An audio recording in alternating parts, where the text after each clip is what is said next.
Olá pessoal, bem-vindo ao canal Contabilidade para Advogados. O canal foi criado para você poder aprender contabilidade de maneira mais prática, mais objetiva, mais didática possível. Então, eu sou o professor Pedro Anã, estou aqui para poder ensiná-los e ajudá-los aí a entender melhor e compreender a contabilidade. Então, espero que vocês tenham gostado do canal. Não esquece de se inscrever, dar o seu like para que a gente possa continuar aí divulgando o nosso trabalho. Então, hoje a gente vai concluir a aula de princípios contábeis, aula 5 de princípios contábeis, parte 5, né? No qual a gente vai continuar e concluir falando sobre essa base fundamental da contabilidade, esse alicerce da contabilidade, que são os princípios contábeis. Relembrando que os princípios contábeis estão previstos na lei, artigo 177 da Lei das S.A.s, que determina que as demonstrações contábeis têm que observar os princípios de contabilidade geralmente aceitos, tá? Então, nós já vimos o princípio da entidade, o princípio da continuidade, o princípio da competência, princípio do registro pelo valor original, princípio da oportunidade e princípio da prudência ou do conservadorismo. E, como eu falei para vocês, parece que foi revogado, mas ele vai voltar. Mas se você olhar as orientações emitidas pelo Conselho Federal de Contabilidade, o próprio CPC, Comitê de Procedimentos Contábeis, né, você vai verificar que ele manda se sempre contabilizar o ativo, o passivo dentro do pior cenário possível. Então, apesar de ele não estar expressamente, ele determina que você assim o faça, porque é uma maneira de você proteger o balanço, tá? Então, hoje a gente vai dar continuidade. Eu vou falar de alguns outros subprincípios, né, de contabilidade que tem que ser observados. Eles são previstos na Resolução 1374 de 2011, emanada pelo Conselho Federal de Contabilidade, tá? Então, lá ele vai falar da entidade, da continuidade, da competência, vai falar da oportunidade, do registro pelo original, e ele vai falar de outros subprincípios aí que também vale a pena a gente falar, que estão interligados um com o outro. Então, um deles vai falar do princípio da materialidade. O que ele fala? Que você vai contabilizar uma operação contábil dentro da sua materialidade, ou seja, a sua omissão, né, você não pode deixar de contabilizar, a sua omissão pode influenciar decisões econômicas. Então, por exemplo, esse valor não é relevante, né, é um valor pequeno, ele é uma indenização pequena que eu tenho que pagar, é um defeito pequeno, mas se isso se potencializar, aumentar e houver uma continuidade daquele problema, vamos imaginar, é um defeito de fábrica, é um parafuso que ele quebra, ele não aguenta, vamos imaginar aquele Boeing 737, né, o Max que acabou caindo, né, ele acaba sendo no começo irrelevante, mas se torna relevante depois, sendo que os acidentes acabam continuando. Então, dentro do princípio da materialidade, eu sou obrigado a fazer a contabilização da operação. E junto com ele tem o princípio da relevância, né? Ou seja, o valor tem que ser material, ele tem que ser significativo para fazer a contabilização. Ele tem que influenciar o resultado da sociedade. Eu tenho o princípio da relevância, ou seja, aquilo ele pode influenciar decisões econômicas no futuro. Então, junto com a materialidade, tem o princípio da relevância. Então, aquilo é relevante, aquilo pode mudar os rumos da sociedade. Então, eu sou obrigado a fazer a contabilização e eu sou obrigado a informar essa informação para os usuários da contabilidade, né? A confiabilidade, ou seja, a informação contábil, ela tem que ser confiável. Ela não pode ser baseada em boato. Eu tenho um boato que pode acontecer. Não, ele tem que ser confiável. Então, aquilo tem que ser investigada, ela tem que ser checada, ela tem que ser livre de erros e tem que ser, com base nisso, ela vai ser contabilizada. Não pode ser com base em achismo, tem que ser com base em algum critério, tá? Compreensividade, ou seja, a informação tem que ser entendida pelo usuário da contabilidade. Então, ela não pode ser confusa, ela tem que ser objetiva. Então, a informação tem que ser compreendida. Então, na hora que você vai apresentar aquela informação do balanço patrimonial, da demonstração de resultado, para o acionista, para o investidor, para o usuário da contabilidade, ela tem que ser entendida. E por isso que hoje a lei determina que a sociedade tem que fazer e publicar as notas explicativas, porque no balanço você tem somente aquele número, você tem aquela conta contábil, por exemplo, provisão para contingência, provisão para risco.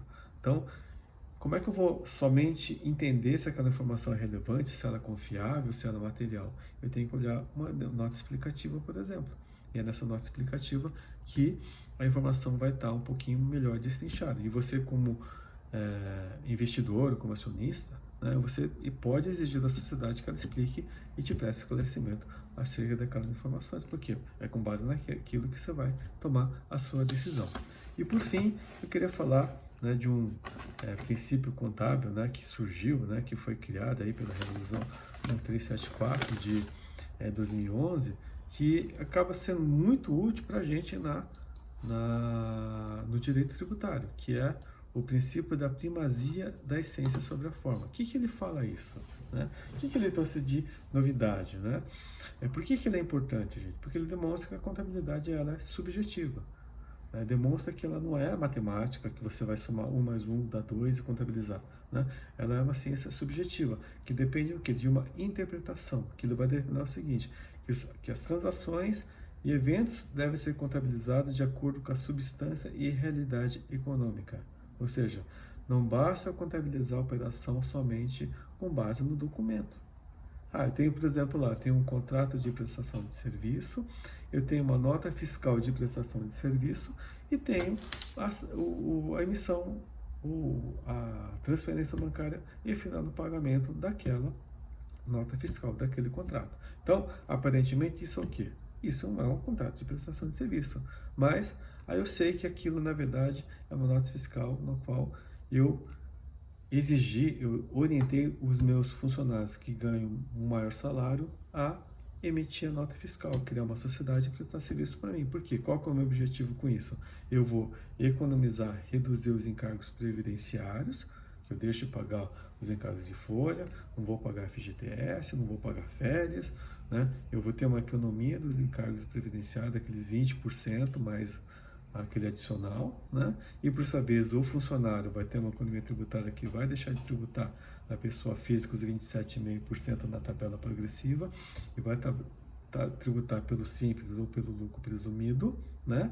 Só que aquilo na verdade é uma relação de emprego disfarçada, mascarada, porque eu sei que na verdade aquele funcionário está todo dia dentro da empresa, ele tem subordinação, ele tem vinculação, a nota fiscal é sequencial e aquilo na verdade não é uma prestação de serviço. Então, pelo princípio da primazia da essência sobre a forma, eu sou obrigado a contabilizar aquilo não como uma nota fiscal de prestação de serviço, mas sim como pagamento de salário.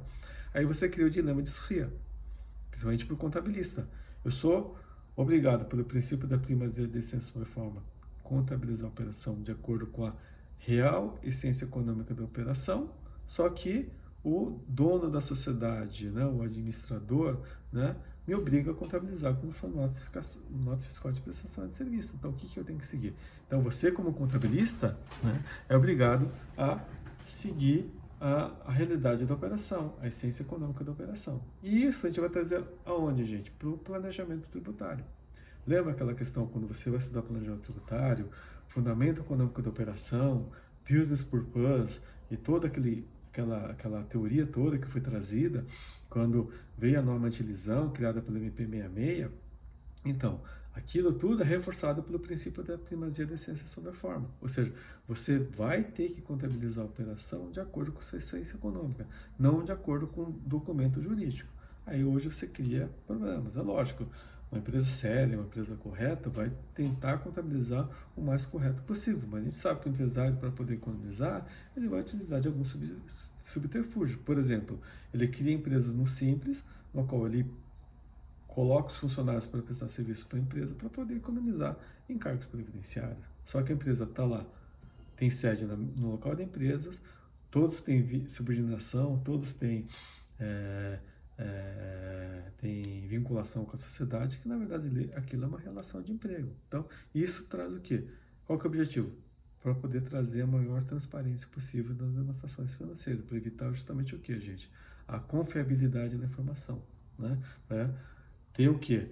A continuidade da sociedade, ter a prudência da sociedade, ou seja, você vê que todos os princípios estão interligados um com o outro. Então, isso acaba sendo uma coisa importante, porque acaba com a sonegação, com a prática inadequada da sociedade, mas a gente sabe que, infelizmente, ainda a nossa cultura ainda tem muito que evoluir. Tá? Então, essa seria a nossa última aula referente a princípios contábeis. Relembrando, entidade, continuidade, competência, oportunidade, registro pelo valor original, prudência, conservadorismo, materialidade, relevância, confiabilidade, compreensibilidade e primazia da essência da forma são os principais princípios contábeis que você tem que estudar para poder se ficar seguro na hora que vai fazer uma classificação contábil, vai participar de uma reunião. Porque se você lembrar de todos esses princípios contábeis, você pode ir mais tranquilo, mais seguro na sua próxima reunião. Então, espero que você tenha gostado desse vídeo, dessa aula. Não esquece de dar o like, curtir, continuando seguindo. E até a próxima aula, que a gente vai começar a falar sobre escrituração contábil. E aí que o bicho pega, porque realmente é a parte da contabilidade que é mais sensível, mais delicada para advogado começar a entender, e a gente vai tentar, à medida do possível, ser o mais didático possível e desmistificar esse mito aí, tá, gente? Então, até a próxima aula e obrigado pela sua atenção. Até a próxima.